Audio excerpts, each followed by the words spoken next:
Après la décision du président somalien Farmajo de suspendre son Premier ministre Mohamed Roble, ce dernier a qualifié cette mesure de tentative de coup d'État contre le gouvernement et la Constitution.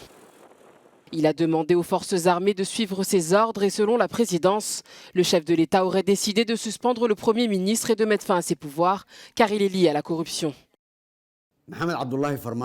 Alors que le président semble décidé à détruire les institutions gouvernementales et que son mandat constitutionnel est déjà terminé, je dis au peuple somalien que le gouvernement fédéral de Somalie, dans l'exercice de ses fonctions constitutionnelles, en particulier dans cette période de transition, est pleinement responsable de la direction de toutes les institutions gouvernementales du pays. Par conséquent, à partir d'aujourd'hui, j'ordonne à toutes les forces nationales somaliennes de travailler sous les ordres du bureau du Premier ministre.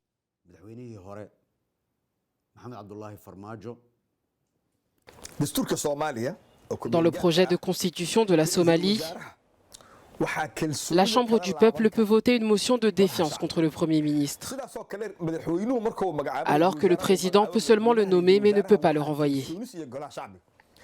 On ne trouve nulle part dans la Constitution que le président puisse suspendre le Premier ministre, et encore moins un président dont le mandat est terminé.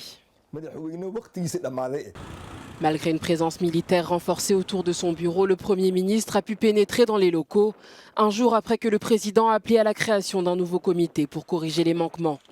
Les deux hommes ont échangé des accusations ces derniers jours. Mohamed Roble affirme que le président Farmajo ne veut pas organiser une élection crédible.